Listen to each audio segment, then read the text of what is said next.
What is up, guys, gals, and you awesome means and gamers in different shapes and sizes. It is me, George, Proxy, bringing you some Earthdawn today on the PlayStation 4 Pro, and it's going to be pretty freaking awesome. Don't forget to drop a like and enjoy this video, and want to subscribe for more Earthdawn gameplay in the future.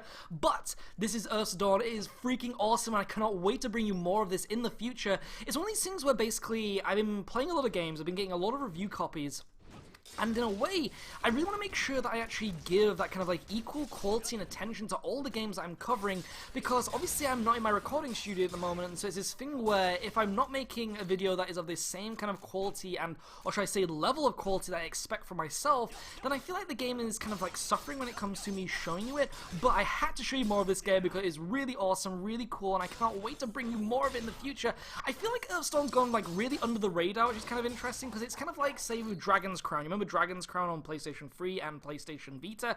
It was so freaking awesome. It was so badass. It was basically a 2D hack and slash side scroller where you could like move on multiple lanes, kind of like, say, in like the old Ninja Turtle games or like Golden Axe, and it had such an amazing art style. It was so kind of had this like partial kind of like fantasy slash realism to it. And it was something that a lot of people didn't really take notice to. It had a really immense, like, awesome story, fantastic voice acting, fantastic gameplay, massive kind of, like, customization system and everything like that. And it felt like many kind of people didn't really get to appreciate and see it and things like that, which is kind of disappointing. But Earthdawn has come out, which is obviously for the PlayStation 4, sadly not for the Vita, and it pretty much kind of plays just like Dragon's Crown, which is really badass. It kind of shares that same art style, but in a weird kind of chibi sense. As you can see, like, the characters are really kind of, like, stocky and small, and it's kind of interesting to see that, because I really like chibi stuff. I don't know if anybody else really likes chibi stuff. It's kind of got that little Japanese aesthetic about it, where people with little stumpy legs and giant arms and stuff like that. But it also kind of like borrows kind of like a Mike, like Mignola style as well, which is kind of cool, with that kind of partial realism with like the giant hands and kind of like really crazy monsters, and then also say like Joe Madureira from say like Darksiders and stuff as well. So many kind of like influences, but then again with that kind of like fancy realism of things like Dungeons & Dragons as well. So many influences, so many kind of like inspirations I can see within it, and it's just really badass. We'd love to know your opinion though in the comment section below, what you think to it. It also has that kind of thing where it's kind of like they've drawn the like assets, but then it's kind of like watching kind of like, say, German puppetry, you know, kind of like, say, in another game which was Shadow of the Damned, where you had those weird little 2D sections as well, where it was kind of like, I don't know, it's hard to explain, like really old kind of like Swedish slash German kind of folklore kind of art style animation as well. It was so unusual, and it's just this thing where it works really well with the game. And it's kind of interesting as well, because as you can see, the game has an immense kind of like fast pacedness to it where it comes to the animation and also the attack moves and stuff, and it just really works. It's just very interesting. But the main thing I wanted to talk to you today about was the crafting system and the gameplay itself. Really badass, really cool, and something that I kind of, what do you say, kind of didn't expect from this game. It kind of really took me by surprise, because initially I thought this game kind of just dropped you in on it. It was one of these things you just buy weapons and then you go in and that's kind of it. You do all the attacks, you fight all the monsters, and then that's kind of calling it a day, you know? But then I realized this game actually has an immense depth to it when it comes to, say, crafting guns, when it comes to actually enhancing your weapons, when it comes to the leveling system, the customization system of both the leveling and your player. And it was this kind of like, this realization of awesomeness. It's just really cool. As you saw there, I have a standard body armor, but now I have completely brand new armor, which looks so cool, and it completely combines with like different kind of stats, and it actually goes with different play styles, and it was just something that was really awesome, something that was completely unexpected. And then there was this thing where, because you have this awesome crafting system, it means that you also have a really cool combo system and combat kind of like gameplay within that, when it comes to like the stats and the playstyle kind of features that you can use. And I was just really surprised. I was just so freaking surprised, because as you saw from the previous gameplay just now and also in the previous video, it was this thing where obviously you kind of like hack and slash enemies, you do like little combos and things, but then I realized that there is actually kind of an more like in-depthness to it, where it comes to that combo system, where the gear that you actually get, the weapons that you're actually provided with, and that you actually create yourself through defeating monsters, gaining their little bits of crafting loot, you actually make some amazing weapons, and it's just awesome. It's just really cool. This game has such a fundamental value of crafting, of individuality, of uniqueness. Like, when you play this game, you're going to make things that are completely for you in your own playstyle, but then someone else is going to make their own kind of stuff, and it's going to look completely different.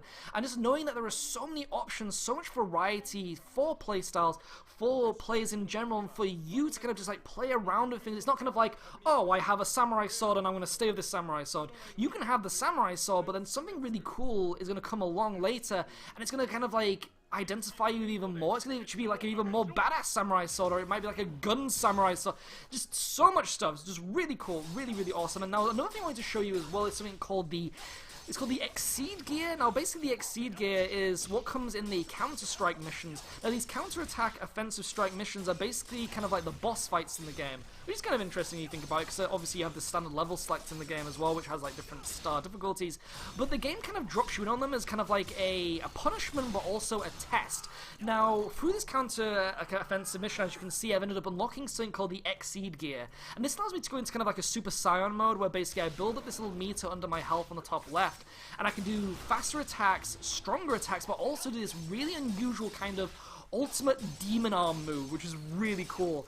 And I just could not wait to show you it, because as you can see, you're having to fight all these enemies. It throws so much stuff at you, and then you kind of have to go all out and do all of your abilities, all the things that you've learned throughout the game, use all the gear that is best for you, and then take down all these monsters and fight an ultimate boss at the end of it. And it was this thing where I just kind of like lost my mind. I kind of ended up like going, holy shizzle, this is crazy, because you end up kind of like having this like weird anime-inspired Japanesey kind of authenticity when it comes to these like really awesome action-packed battles, but then also this kind of cute chibi sense to it. It's just so unusual, but also really, really badass. Would love to know what you think of it in the comment section below. As you can see as well, the gameplay is really tight, really fluid, and also incredibly in-depth. And I was just kind of blown away by it. I thought it was really, really crazy. And it was one of these things as well where basically I have not even scratched the surface of this game. This is kind of like the first hour and a bit of the game. And so, as mentioned, the game kind of does this thing where it puts you in these counter-offensive strike missions where basically, as you saw in the kind of like the crafting menu there, there's this little timer going down. I think you have, say, like about 20 in-game minutes. And basically you go and do as many missions as you can, try and collect as much kind of like customization, loot, and crafting stuff as possible. And then you end up doing these counter-offensive missions where the game throws as much stuff at you as possible, and you have to fight one of the in-game bosses. And then it's kind of this thing where it kind of like impacts the game itself if you fail or you succeed, and it was just a really cool idea. I thought it was really, really awesome. But then there was this thing of that it kind of introduces this Exceed gear thing as another gameplay feature, and it makes me really wonder what kind of things are in store for me as a player for this game in the future, because one thing I noticed as well in the customization screen is that you can actually make Exceed gear as well. So that might mean there's different types of Exceed gear, but of course obviously as you can see there's different aesthetic for the weapons. You have samurai swords, you have gun kata weapons, and it's just so cool that they actually put all this time into developing the aesthetic for the game, but also for the weapons, the gameplay, and that there's such a variety in the types of stuff that you can do in this. And I just thought it was really, really badass. I just thought it was really, really cool. I'd love to know what you think of it though in the comment section below. This game is currently available on the PlayStation 4, and it's just really fun. It's just really good to play a digital game that kind of has that really well thought out depth to it, that the developer kind of like sat down and thought, you know what, we could make a 2D side-scroller hack and slash, but we could actually make it kind of like a homage to all the games, like say Devil May Cry or Ninja Gaiden and stuff, even Golden Axe, but then having that kind of, it adds that little bit of simplicity to it, like say with like Tales of Elysian. I never played that game, but I know that it was really, really popular, and it kind of looked like this, and it kind of had that kind of like gameplay kind of ethic to it as well, where it was kind of like hard, but it also had that kind of like funness to it. And I think that's something that Earth's Dawn kind of really pushes, is this kind of thing of, it can be challenging, but it can also be really, really fun within that challenge. And that is something that we've always seen with, say, like games like Zone of the Enders, Ninja Gaiden, or say like Onimusha, is that thing where you can feel really badass while playing it, but the game doesn't make you feel like it's too easy by being badass, you know? Like, it makes you feel like you have to kind of do all these really kind of like crazy moves and like really awesome kind of skills that you've learned through playing the game, but it feels like a test. It feels like a challenge. It feels like it's actually trying to say, give me your best shot, and that's really, really badass. So as you can see here, fighting one of the golem bosses, and this is so awesome. This is one of the unique bosses in the game, really well designed. Again, the art style in this game is fantastic, and it really tests you. It really challenges you to the abilities that you can do in this game. As you can see, there is like an immense dodge system. There is also a parry system in the game, which is quite cool, and it's something that I've not actually really got down yet. I can actually do it on a lot of the kind of like standard enemies, but when it comes to the bosses, a little bit more difficult. And it's one of these things where this is the first time of me fighting this boss, and it really kind of like blew me away. I was kind of like really surprised about how difficult this boss is and how kind of like you have to utilize all of the abilities in your portfolio. Like, I'm trying to use my gun, I'm trying to use my sword. It was this thing where initially I kind of like casually played through the levels. I didn't play all the levels and stuff, and I kind of like jumped into this counter assault mission. But I've seen a lot of people playing this boss at, say, like level 10. Like it says here I'm level 7. I just got to level 7 before going into this boss fight, and I'm trying my best to fight this dude. As you can see, I'm doing barely any damage to this guy, and he's completely pounding me. But through using that counter system where I can actually, like, say, dodge his attacks and things like that, I do actually die here, but this is only the time I die, I think. But through just kind of, like, using that, like, dodge system, I kind of learn how to kind of, like, best this enemy, and it's just so fun. It's just so cool. And I just kind of, again, I just got completely blown away by the immersion, by the kind of like in-depthness of this game and what it actually does by playing as these cute little kind of like characters just kind of like hacking away. As you can see, he's kind of like, when he dodges, it's just kind of like the animation is a tilt, but for some reason it feels really cool and kind of just like really works in this kind of like weird puppetry kind of sense. But either way, I want you to enjoy this boss fight, just see what the game sounds like, what it feels like, and just how cool it feels for me playing it, and I really hope you play in the future as well. But I'll see you after this boss fight. Enjoy.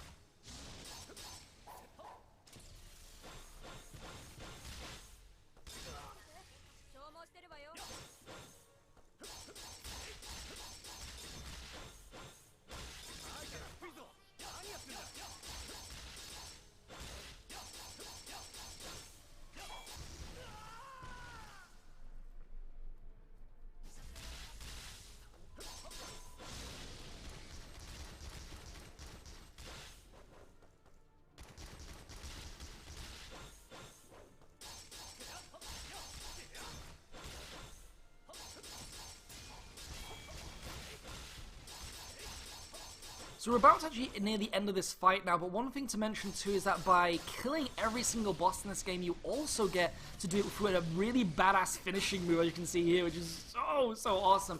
It's cool that the game provides that it kind of like does that. Look at that, it's just like, it's so kind of like explosive and action-packed, and just by defeating that boss, you feel like such a boss, and I just love it. I'm really looking forward to seeing what happens next. I want to show you all the boss fights in this game. It's going to be one of these games where I kind of play progressively through and kind of just like cover it kind of like casually, but as you can see, look at all the loot you get. It's all these things where you feel accomplished, and it was nice. And even by like dying like what 2 to 3 times, you actually get a really good rating. It doesn't kind of like punish you, it kind of like it challenges you, but at the same time, if you are able to kind of like handle yourself, you will get rewarded, and I really liked that. I thought it was really awesome. But it has been me, Josh, again on Proxy, bringing you some more Earth's Dawn today on the PlayStation 4 Pro. Would love to know your opinion of this game. Remember to drop a like if you enjoyed this video. I want to subscribe for some more Earth's Dawn content in the future. This game is out right now on the PlayStation 4, and it is really fun. As you can see, I'm having a massively good time with it, and I was really surprised by the in-depthness of the gameplay, of the crafting system, the customization system. You even have this really awesome kind of like leveling system, which kind of reminds me of the sphere system in Final Fantasy X. You know how you could kind of like link abilities, and by unlocking other abilities, you could actually gain even more kind of benefits and boosts and stuff, and it's so cool to see a game that is kind of like developed on a very simplistic platform of a 2D hack and slash side scroller, also being this kind of like, I don't know, like in-depth kind of utilitized kind of like video game where it kind of like borrows from, say, like third-person AAA titles but makes it just a digital title. That's just really cool. Don't you think that's really cool? I think that's personally really awesome. But remember to drop a comment in the section below and let me know what you thought of it. It's been me, Josh, and I'll see you all next time.